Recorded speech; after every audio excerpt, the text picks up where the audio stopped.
Well, who do you think you would partner with to start having those conversations and get a deeper understanding? I mean, you bring up Prosper Portland. Prosper Portland has shifted pretty significantly because the days of PDC, right, led to disproportionate displacement of Black and brown people. Mm-hmm. But specifically in the Black community, we were removed. Our wealth was removed unceremoniously, and so Prosper needed to pivot. Prosper needed to evolve and change, and their funding structure also evolved and changed. I know a little bit about Prosper because I used to be their VP of HR before I went to the city. And so, you know, Prosper has a special place in my heart because they have applied an equity lens to everything that they're doing from an economic development standpoint.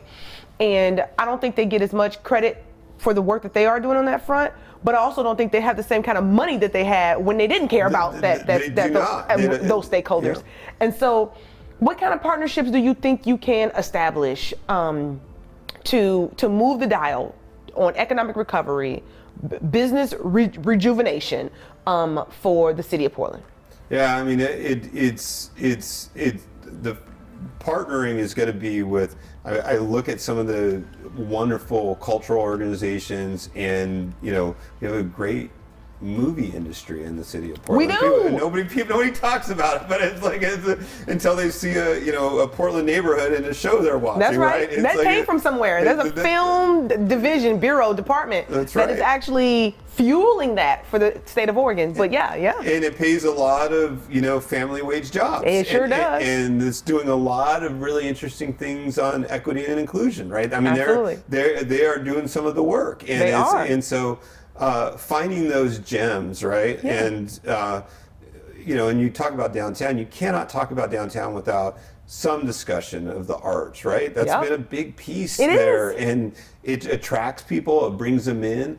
And this is a creative city. Without question. And the other one that nobody talks about, or we sort of celebrate it without having done much work, is the music industry. Right. We have a wonderful, diverse, actually, music industry in the city of Portland, and how, all those people need to be a part of that dialogue. And then on the, just some of the folks that block and tackle and hire and build in the city. I mean, we've got some wonderful technology companies. We've got some incredible innovators in the food industry, and that's directly related to the food here. I mean, you travel anywhere in the country, I feel like Portland can go toe for toe with some of the best culinary arts spaces in the nation.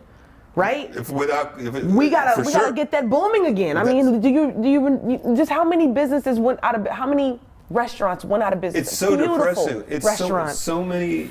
It's so depressing. I mean, and they're still struggling with some of the things that we've been talking about in terms of crime and homelessness. The impact on our entrepreneurs, our creators in the restaurant space has been brutal. And so I think, but bringing them to the table on the visioning, I think is crucial, because we still have some unique aspects in Portland that put us in a really good place there. For recovery. And and again, it's not going back to 2019. We're going to build something new and hopefully better. That's right. And that can more inclusive, right? I mean, we can do all of those, and but we got to make the space for the work. We got to stabilize a little bit. We got to stop the fire in the house, but make the space for building something better. Post-pandemic Portland.